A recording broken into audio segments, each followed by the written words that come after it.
Isabella, thank you so much for being here today. To get started, can you just tell us a little bit about yourself? Yeah, thank you for having me.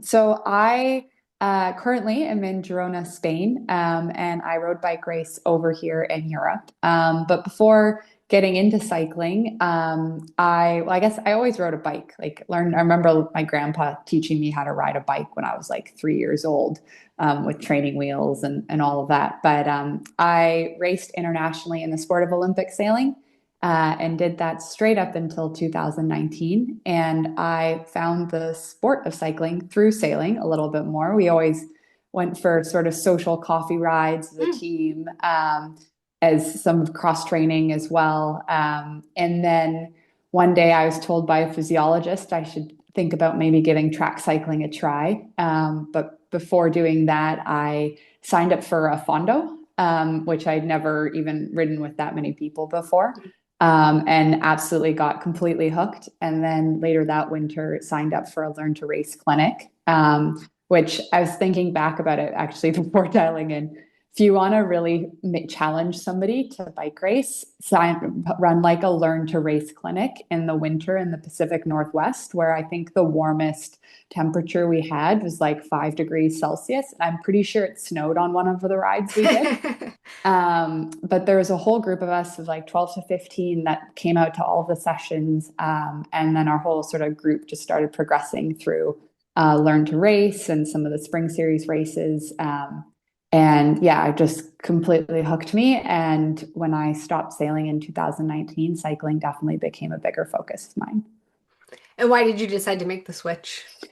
Oh, so many reasons. That in itself could be, be a podcast episode, but I did have a lot of injury problems in sailing towards the end of my career, and cycling just was starting to bring me a lot more joy, and I didn't have the same sort of daily pain that I was managing on the sailing side. And at the same time, also, there's not a lot of opportunities for women back then in the professional side in sailing. So there wasn't really a progression in that sense. And so I started working full time, and cycling is a lot easier to fit in around a job than going sailing, where you're weather dependent, all that.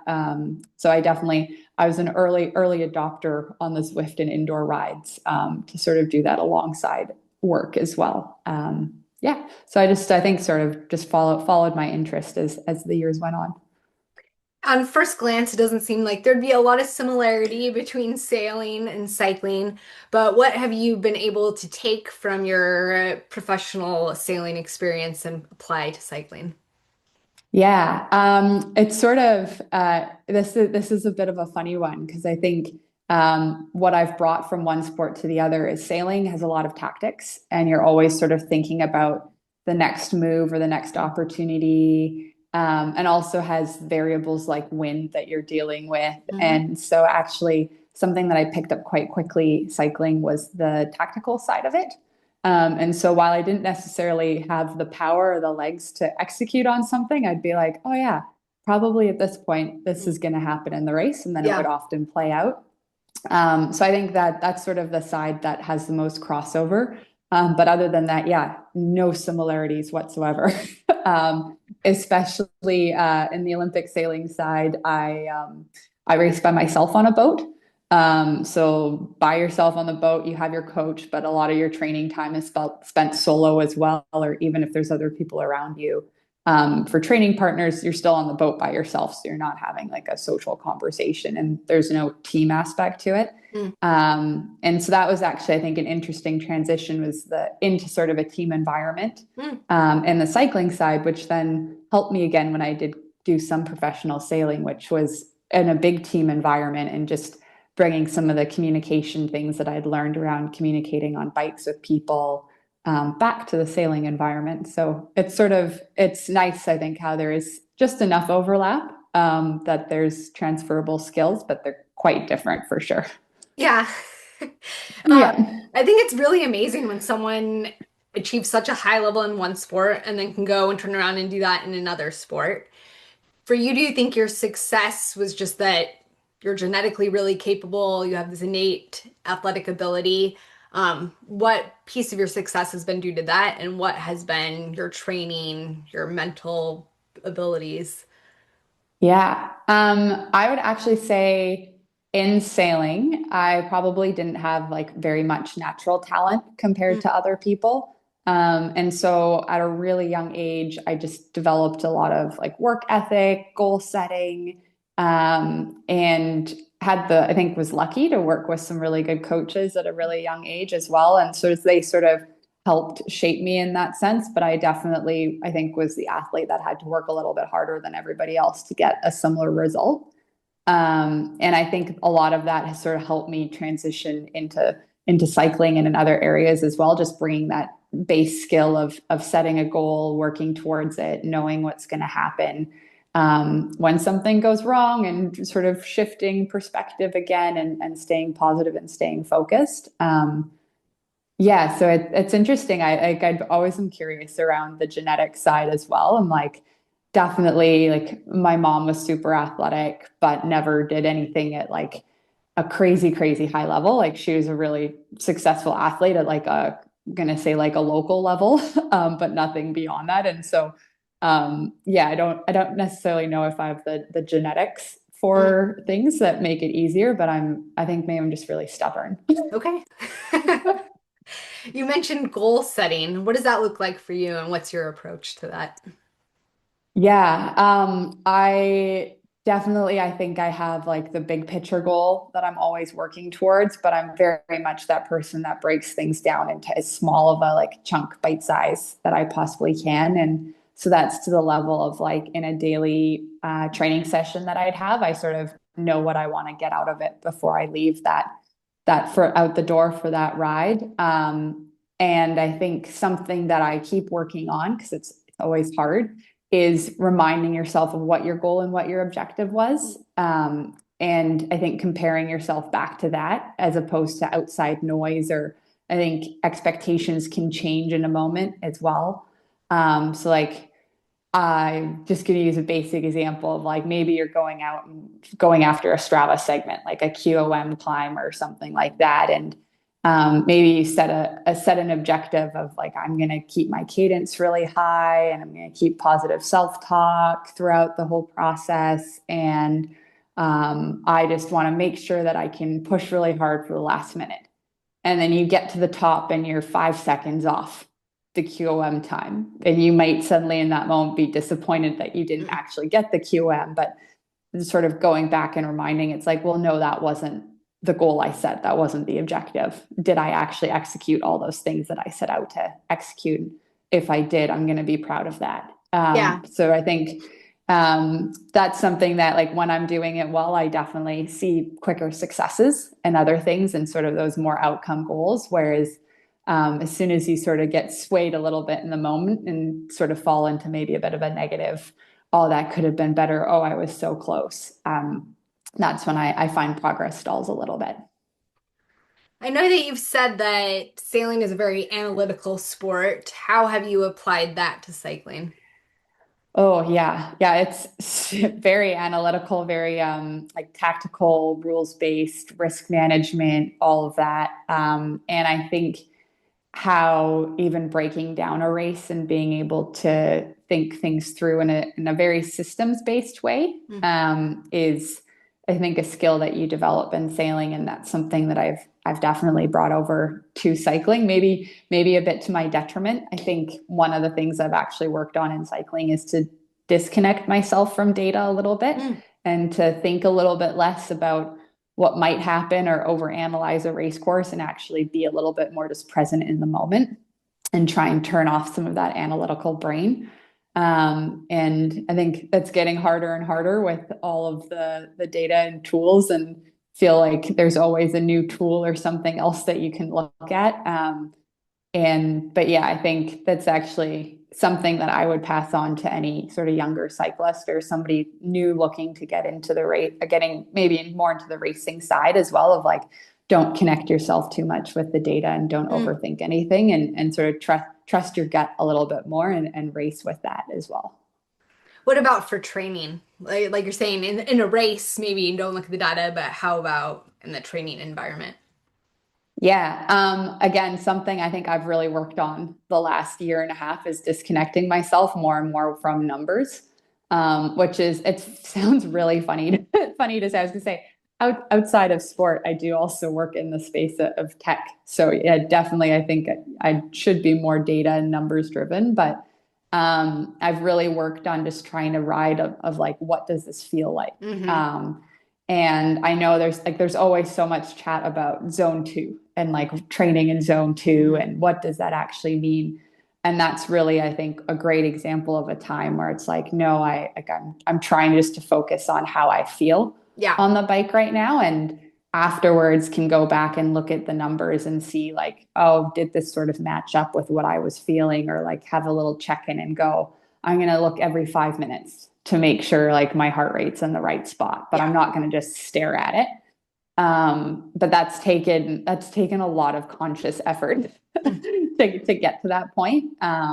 But it's honestly, it's something I wish I would have done a lot earlier in getting into cycling, especially in those like earlier Cat 4, Cat 3 days, where everything was like numbers, numbers, numbers. And Yeah. I wish then, especially, it's like, no, I'm just gonna like ride as hard as I can for the next 30 seconds in this all out effort and not think about what the number is or look at it. I love that. Yeah. Um, let's see. You also founded, this is really interesting, founded the first UCI carbon neutral team. What in practical terms does that mean? What does that actually look like? Yeah. So it started as just essentially like we were going to try and have as small of an environmental footprint as possible. And so what that really meant for the first year was actually learning and seeing and like being quite critical as a team of like, where are we creating unnecessary waste? Where could we actually reduce things? What suppliers are we working with? What are we doing with equipment that we're not using the following year? All of that side of it. And also a big part of it was understanding our travel schedule, Mm. which I say part of the timing of all of this was right around COVID, which was quite challenging.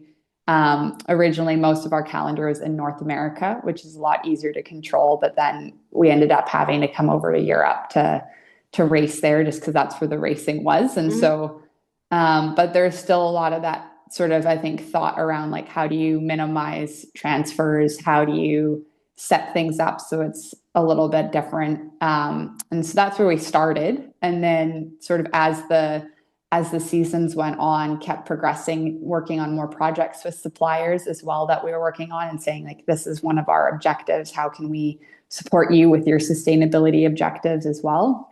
Um, and then definitely, I think towards the end, realizing there's a point where you can't go past a certain point without bigger changes, either on race calendars of like races actually moving their dates and things like that. And then also just, I think, the trade off of performance, of trying to get athletes to stay engaged with something if they feel like it's actually taking away from their performance, was quite challenging. But I think with that, it opened up the conversation with athletes around doing more community engagement. So we ended up doing quite a few more school visits, different Hmm. women's clinics. We actually, a group of the riders collaborated on putting together a book for like my first race. So everything we wish we knew when we went Oh, into our first race. And sort of, I think with that, looking a little less specifically on like a carbon footprint number and just also the bigger footprint of the team of like, what are we giving back to the communities that we're visiting as well.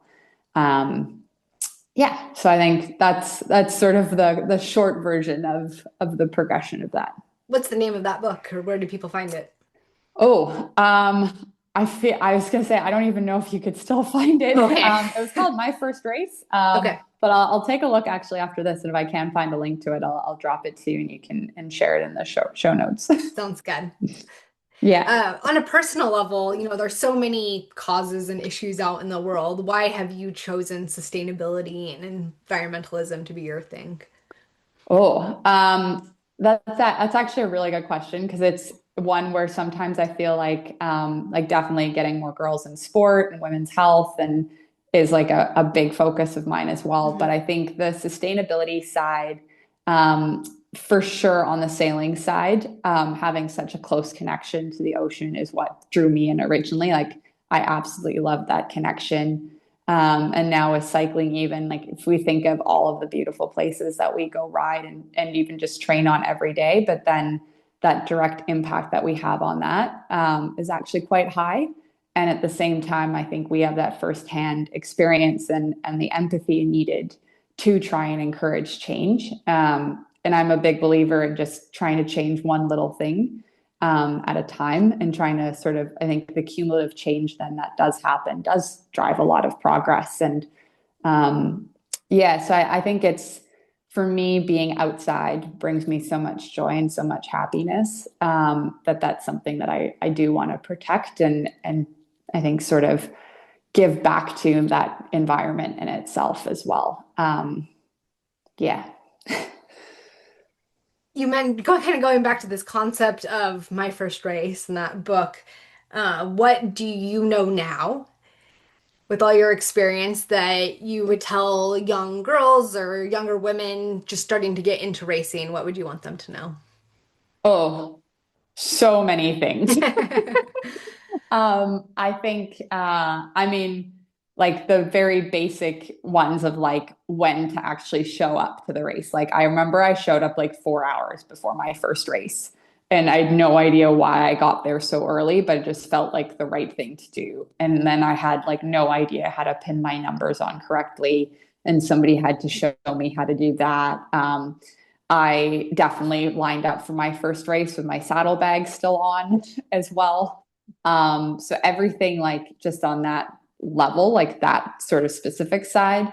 Then I've learned so much about fueling and like how to fuel properly on the bike as well, and what that actually looks like and what that means. And I mean, there's so many resources out there now on that, and so many great discussions that are happening as well. So that's a big one. And then I think one that is still it feels new or it feels taboo. And that's, I think, to not just accept an answer that doesn't sound right to you Mm, and to keep asking more questions. And that includes everything like being comfortable on your saddle. Like mhm, you should be comfortable on your saddle, but it still is like very direct example. Like this morning, I was trying to figure out my TT, my time trial bike position, mhm, because I actually get such bad bruising from the saddle that I was like, I can't ride the bike anymore. Like I actually can't go out and ride the bike. But like I haven't said anything for a couple of years about that, mm, just because it doesn't feel like it's something that can be talked about that often, yeah. or like maybe you bring it up and you're quickly dismissed. Mhm. Um, and so yeah, I think that's another big part of it. And just even now it's like still like what are you wearing on the bike? Is it actually the right kit for you as well, as opposed to just something that somebody handed you at a shop that you first went to? All of that. There's so much there, and then it's like getting into everything of like I wish I paid more attention in those learn to race clinics around some like pack cornering things, because I definitely learned it by making mistakes in races.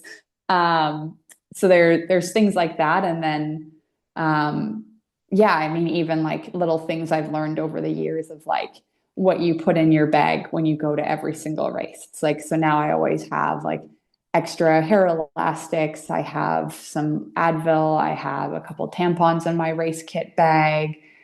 Just those little things that you don't really think about when you're first packing for a bike race, where you're like, Yeah. okay, I have my bibs, I have my shoes, I have my helmet, I have a jersey, we're good to go. It's like you don't realize that there's so much more that actually could be really helpful and make your race more of a positive experience. I think something important that I'm hearing from you, though, is just that so much of this you learn with time and with making the mistakes. And obviously, we try to help people behind us to not make those same mistakes, but you also have to not be afraid to just go try and do things because that is how you learn and how you progress. Absolutely. And I think one thing that the women's cycling community is actually really good about is just giving advice to people, even if Mhm. they maybe don't want it or don't want to hear it in that moment. But I think that is like if you're jumping into a new race or a group ride and like somebody gives you like a tip or says something or says like, hey, you shouldn't do that, like just ask why. Yeah, and get that extra explanation that's a good point. because they're actually just trying to help you. Whereas sometimes in the moment it comes across like criticism or something like that. But I think most of the time people are just trying to help each other progress and learn as you go. But yeah, it's like every race I go to, I learn something, or I forgot something that I learned 5 races ago about what I should have done differently. Just even on like a prep side of things. So yeah, there's so much to learn in this, and it does take time, but that's where the positive community side comes into it as well. There is so much progress that has been made in both women's professional cycling and women's sailing. We just had the Tour de France Femmes, and this year was so exciting and so amazing. Yeah. Um, in professional cycling, where do you see, what are the next steps as far as you see them in terms of getting to like a more even footing with the men's cycling? Ooh, that's a good question. There's a lot. Yeah, I Um, know. I think um, one thing that I think I've seen sort of firsthand the past couple years over here in Europe, especially, and I think we've seen it in North America now as well, is the very top end of the sport. So the teams that you're seeing racing at the Tour de France Femmes are being really well supported. There's a big step up in professionalism for sort of, I think, the top 4 or 5 teams, I'd say. Mhm. But then there's this really big drop off that happens, and the gap down to sort of the continental level teams, or even more of like the next tier down of feeder teams. Um, there's no salaries, there's no proper support, there's less races for riders to get to. And so we sort of, I feel like we've forgotten a little bit about the that feeder part of the Mm, teams mhm, to actually get to that very top level. And I think this is, I think, of leaning in a little bit by my personal experience. yeah. But I'm curious to see just the management of female athletes, especially that are being recruited at such a young age, and how that's managed by teams. And I think their ability to learn and how to help sort of progress an athlete through. I'm going to call it like the hard years, like 19 to 25 is quite challenging as a Mhm. female athlete. And for perspective on that, so I qualified for the national team in sailing when I was only 13. Mm, And right away, that was the youngest ever, youngest still. Most people amazing. don't do it until they're like 23, 24 is still really young now. But it definitely like it changed my career. And I'd say it put a lot more pressure on me at a really young age.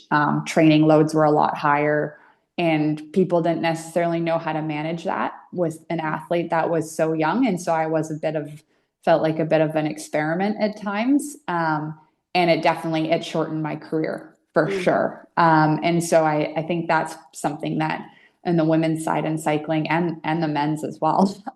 But it's sort of, I think, how that gets managed moving forward, and while still leaving pathways open for riders that find the sport later. And especially, I think we've seen that a lot in North America of like Kristen Faulkner is a great mhm. example of somebody that didn't get into racing until later, whereas it feels like it'll be a lot harder for female cyclists to do that in the future if they haven't sort of gone through this recruitment process at 17, 18, 19 and gotten into these development teams. So yeah, it's sort of feel like the very top pointy part of the professional side in the women's has made a lot of progress, and now it's sort of figuring out the trickle down effect and how to build the base of the pyramid. I think that's the next step in the process. Do you have any ideas on how we build that base? Oh, that's beyond me for Okay. sure. But I think definitely, I think you need more races. There's not that many races left for female athletes at lower levels, which makes it harder. Then it's like, how do you get experience racing if the races don't actually exist? And I mean, North America, there's barely any road racing left. Like gravel racing is actually becoming a great spot for people to get experience. So I think that's a key first part of it for sure. And then I think continuing to balance the growth and professionalism of the sport and asking teams to become more professional while also recognizing that it's really hard for them to find sponsorship as well, and that if you push too hard, then people just stop the teams, which we've seen happen a lot now in the women's side in the last couple of years. There's just fewer teams around because the sport just it asked a little bit too much of them too quickly. Mm. One thing that you haven't mentioned is pay. Um, I have had Catherine Bertine on the podcast, and she's very big into the pay parity problem. How has that affected you personally, and how have you kind of survived in this sport? Yeah, it's a massive problem. Hmm. Straight up, it's a massive problem. It's also a big problem in professional sailing as well. So I've sort of seen it on both sides. Um, I don't think it's lost on anybody how many um, female athletes there are with masters and PhDs that also work jobs on the side still. I think that's still very much commonplace, or and I don't think that's changed that much. And I think it needs to continue being a conversation, and we need to keep pushing for change. But I think I do have the perspective of like I would, as an athlete, still rather have access to racing opportunities, team infrastructure that gets me to those races, and then gets potential exposure to like the bigger teams that do have the funding in place to pay proper salaries, as opposed to saying we need salaries at lower levels that are equitable and equal. And then the teams say, well, then we don't have a budget to get to races. So it's sort of, I think we're still at that chicken and egg stage a little bit. And that's where it's like bringing in a little bit more stability, a bigger race calendar might allow for more sponsorship opportunities for teams, which then gives them bigger budgets. And then we sort of see that trickle effect. But yeah, it's a massive problem the pay gap and the lack of equity between it. But I think we have seen the progress at the top, the pointy end of the Hmm. pyramid. And I think that now it's just sort of continuing the conversation and not letting it die and go away, while still having a little bit of patience for everything else to catch up to the rest. What's next for you? Where do you see yourself going over the next 5 years? Oh, I definitely am still committed to doing another year of racing next year. And I have some really exciting plans that I'll get sort of, I think, announced a little bit later in the year for next year with that. And I think definitely I have it on my list to do a gravel race. I've never done a gravel race, and for me, gravel cycling has always been really social. Like bathing suit in the bar bag, we're gonna ride to a lake for fun and go for a swim and then ride back. Like that's my idea of a perfect gravel riding day, Yep. which is very different than doing a gravel race. So I have no idea if I'm gonna enjoy a gravel race or not. And yeah, I think I definitely it's funny that you asked sort of for the next 5 years, because I haven't really thought, I think, much beyond the next year.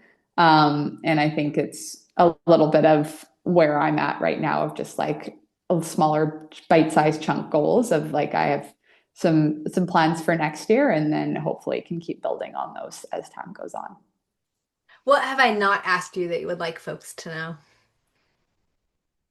Oh, that's a good question. I feel, I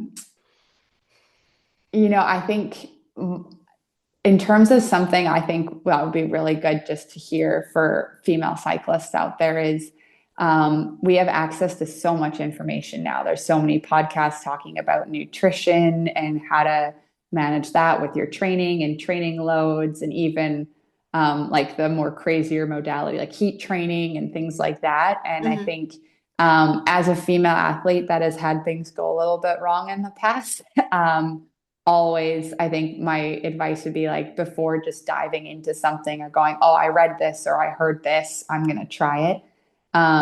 Find somebody to have a conversation with and share a little bit about your background and why you want to try something, and spend that extra time getting professional one-on-one advice, especially just for things around like nutrition and fueling. And yeah, I think it's better to ask some more questions than to just dive headfirst into something based on something you heard.